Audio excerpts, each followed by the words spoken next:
Hello friends, it's me, and today we are checking out this Roblox game theory together.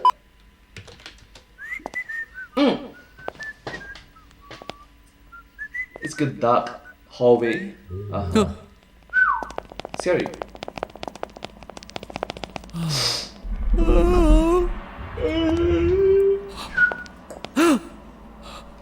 What's that?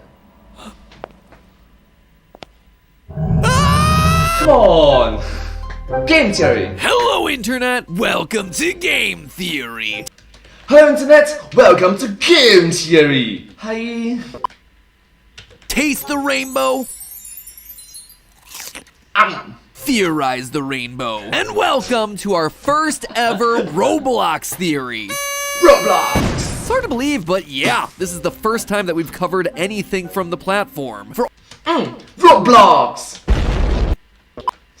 Sorry. all the olds that are out there watching, I'm assuming they hear Roblox and immediately think of the kiddie version of Minecraft, right? Like Minecraft, but everything looks like Kirkland branded Lego characters. Gotta admit, that's what I thought at first, but it couldn't be further from the truth. Roblox provides a very easy to use tool set to create your own games, and then also provides you the storefront to sell those games. It's kind of like Mario Maker, except for, you know, you're not giving Nintendo free labor. And I gotta say, the games that some people have created inside this thing are incredible. You've got literally every genre out there, from theme park tycoon to pet simulator. And because the list of games is nearly infinite, everyone's favorite list is gonna look completely unique. Case in point, lately over on GT Live, I've been catching up on some of the internet's favorite creepy games like Doors, but also the absolute smash hit from the last 2 years, Piggy. But for our inaugural episode, we're gonna be covering a Roblox craze that's a bit more recent. The co-op survival horror title, Rainbow Friends.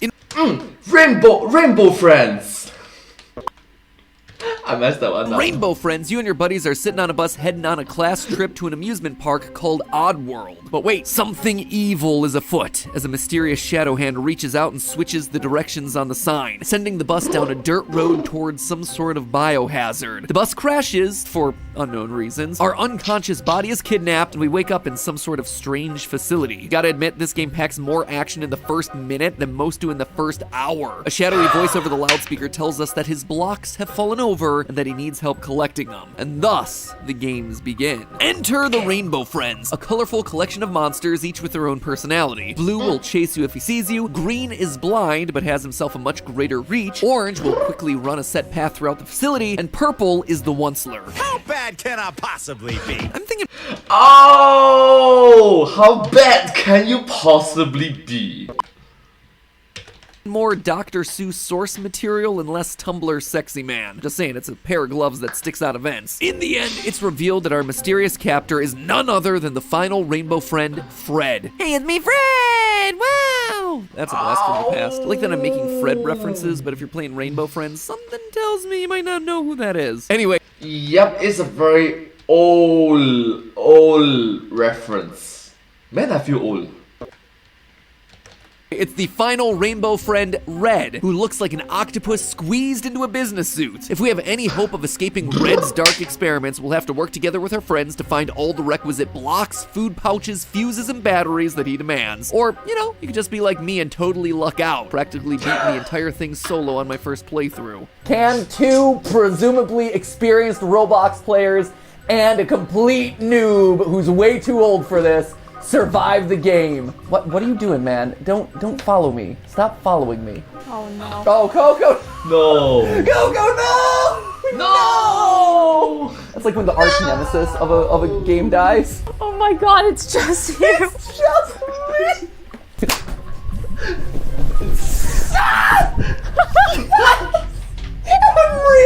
Unreal! I tried to be calm. I was not calm. At the end of 5 nights, why does that number seem familiar? The whole Five Nights at Freddy's FNAF! thing wraps up with a giant blue monster chasing you through the vents. Why does that also sound familiar? But well, this Oh! game at first glance might seem like just a co-op survival collectathon, it is so much more. There's mysterious rooms and pictures that we find throughout the map that all point us towards a much bigger story. The story of a franchise that's trying desperately to cling to its popularity. No, not FNAF, I'm talking about the lore of Rainbow Friends. So snuggle up with your nearest cardboard box, theorists, because today we're finding the lore hidden inside these factory walls. But before we explore the lore of this mysterious old facility, let me first recommend that you check out a different sort of lore. The YouTube series Home Lore, which you can binge right now over on the Rocket Learn YouTube channel, our sponsor for today's episode. Home Lore is exactly what it sounds like on the tin. The lore of various historical homes found throughout the United States. And at this point, I expect you're asking, how can a house have lore? To which I say, have you never seen a horror movie before? Why?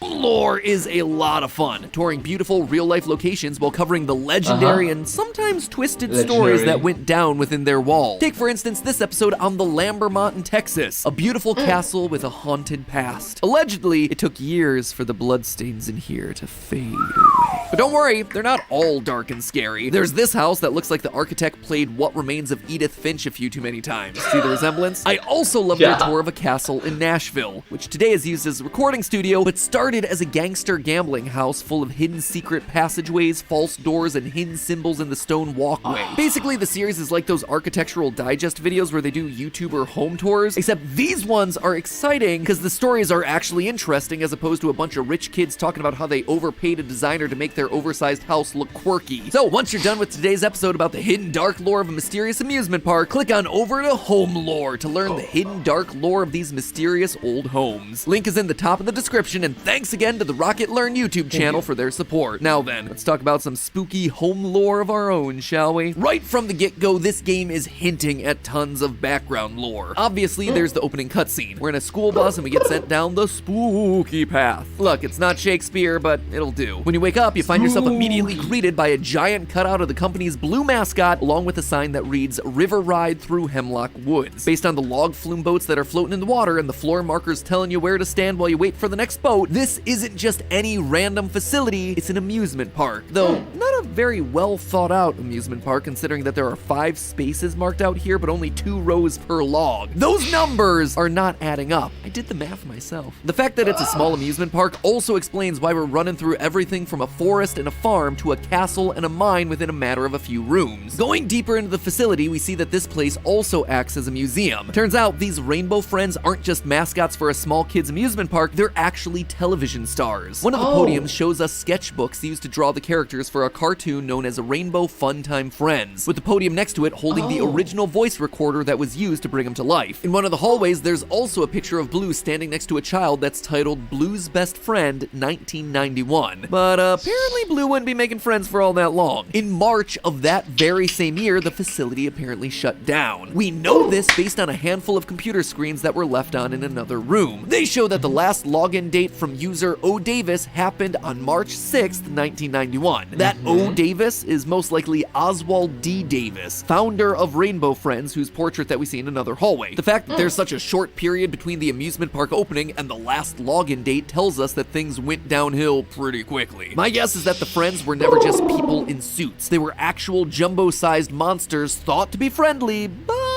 maybe not. They're animalistic, mindless, hungry, which results in us being their next meal. And if you take a look down the hall from the tape recorder and sketchbook, we see the writing on the wall. Next to a Doctor Who looking machine, we see the words, "This is where they were actually made." Given the machine is the size of a human, I think we've all seen enough indie horror games to know where this one's going. These Rainbow Friends are real living creatures made from real living people. On night 3, we even see Red trying to bring something to life. After collecting all 14 fuses, we see electricity fill a small box that contains parts. Parts that, if you look closely, resemble the parts of a Roblox player. Red was the one using this machine to bring the Rainbow Friends to life, and I suspect I know who Red actually is. By the way, speaking of red, did you know that it's one of my favorite colors? It's true. I like red jackets, red logos, and of course, big red buttons. Oh my gosh, that's a glitch just now. Wow. I like them so much, in fact, that I left one under this video specifically for you. Can't miss it. It has the word subscribe written on it. You know, come to think of it, the only color I like more than red, gray. Because when you click that big red subscribe button, it turns gray. Don't imagine we'll be seeing a gray rainbow friend anytime soon, so... Subscribe and ring the notification bell. Thank you so much. Why don't you click that subscribe button and show a little love to the underappreciated color, gray. Please love me. Click the button. I'm so lonely. While you're down there, let me know what your favorite weird color is. Could it be purple, flan, goose turd green, which is in fact a real color. Its hex code is actually 4EA809. Sorry. Alright, for me is red and white because Singapore flag. Well, how did I get on all this again? Oh yeah, we were talking about Red's secret identity. Red is very different to the other rainbow friends that we've met thus far. He's not just another mindless creature hungrily roaming the halls. He's the mastermind behind the games. He is the literal squid of these squid games, with his big old bug eyes popping out the top of his head. And you see, it's his weird design that I think gives us the biggest clue as to what his true identity is. The head, of course, reveals him to be the red rainbow friend, but it's the rest of the outfit that I'm interested in. He's wearing a lab coat, which, you know, makes sense. He's the one running the facility, but underneath that, he's wearing a gray suit. Say what you will about his ethics, this man's got style. And it's that style that gives away his identity. Based on the pictures that we see hanging on the walls throughout the facility, we know that the story involves two key human characters. The first is Oswald D. Davis, the founder that I previously mentioned. The second is someone that we haven't talked about yet, Trenton. No job title, no last name, just Trenton. Now, if you compare both these characters to our buddy Red, you're gonna see that there are practically zero similarities. Oswald and Trenton are human. Red looks like he's a stress toy that's being permanently squeezed to death. No match. Oswald wears a flannel shirt. Trenton wears a leather jacket and low-cut t-shirt. Red is in that business suit with a lab coat. Again, no match. Neither of these guys really fit the bill then, right? Well, not quite. You see, one of them is hiding a secret. There's a glass terrarium in between the two portraits, and while there's nothing really of any note inside, if you look at Trenton's portrait through that glass, it reveals something new. A man in a gray suit with a black tie and black waistcoat. I gotta say, in all my years of theorizing, this is a first. It's actually one of the coolest, most creative, and most subtle ways of hiding a clue like this. So, well done, Rainbow Friends. Really smart stuff. But more importantly, this one gives us our match. Trenton is Red. Which leaves us with one final question. If Red was indeed the one turning people into the Rainbow Friends, why would he choose to transform himself? He knows the others became monsters. There's no guarantee that he wouldn't just turn into a monster himself, so why take the risk? Unless he didn't do it to himself. Someone else pulled the lever on him. Remember that computer that I mentioned earlier? The last user to be logged in was Oswald D. Davis, and we can see that he ran a command within the system. I suspect that command started the transformation sequence. He turned Trenton into Red because he figured out what Trenton was doing. Trenton was clearly hiding things from Oswald. The portrait in the hallway is a direct nod to that, with his true intentions being hidden from view. I don't think Oswald was aware of the experiments to begin with. He saw the results with these real-life rainbow friends, and he thought that they were really wonderful, adding them to the new amusement park that he built on the success of the TV series. However, at some point he found out what Trenton was really doing. It was then that he trapped Trenton inside the machine and activated the program, turning him into a monster just like the rest of him. Oswald then manages to escape and shut the facility down, going on to create a real successful theme park named after him, Oddworld, the theme park that we're meant to be going to at the start of the game. I mean, just look at the name. Oswald D. Davis. ODD. This is his park. But despite Oswald's escape, Trenton wasn't done. Let me draw your attention to some more writing on the wall. This time, written in red, we see a message that says, "You only slowed me down." But never stop. The fact that it's written in red implies that it's Red's writing on the wall, and given what we've already just talked about, I have a feeling he's actually referencing his transformation. While Oswald shut the place down and turned Trenton into a monster, he wasn't finished with his experiments. Oswald just managed to slow down Trenton, but it didn't stop him, which is why he then traps us inside the facility. His work must go on. And that, my friends, is the story of Rainbow Friends Chapter 1. We may have escaped the facility, but Red is still around, and I imagine he still wants revenge on the man who betrayed him. him. I suspect in Chapter 2, we're gonna end up in the middle of an age-old rivalry between two former business partners. One who just wanted to make a theme park for kids, and the other who wanted to take things to the next level by any means necessary. If I were to predict, I suspect next time we're gonna be at Oddworld, considering it's the next closest location and would make a great setting for a co-op collectathon. And given the use of yellow and pink throughout Chapter 1's facility, it's likely we're not done meeting all the friends from this particular rainbow. In fact, you can technically find them within the existing game files. Yellow is an evil duck. Pink is a googly-eyed alien. Not sure they're gonna be keeping them that way, but regardless, I am very excited to see where this story's headed. See ya when Chapter 2 releases. But hey, if you're looking for something to watch in the meantime, one final reminder to check out that YouTube series, Home Lore, brought to you by our sponsor for today's episode, the Rocket Learn YouTube channel. I know I've already mentioned their episodes on the Haunted House, the Gangster Castle, the Edith Finch home, but I want to call out one final one, Kerner's Folly, a home in North Carolina that at one point in time was considered to be the strangest home in the world. It's pretty wild. If you check it out, just make sure that you visit the Witch's Corner first. But to know what exactly that is and why, you gotta check out the video. See, even homes have lore these days for us to solve. It's almost like I need to launch this other channel one day soon. Anyway, link is in the Oh my gosh, this is game theory, film theory, food theory, and home theory. top line of the description if you want to check it out. And as always, my rainbow friends, I'm gonna see you all next week. But hey, that's just a theory. A game theory. Thanks for watching. Thank you so much for watching this video. I will find this video quite interesting to watch. The lore is quite deep if you think about it, and these are games created by players, by people that really love Roblox.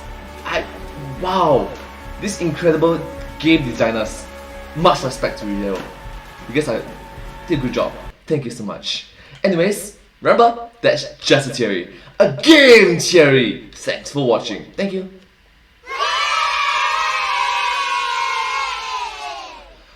And I hope to see you all in my next video. Subscribe!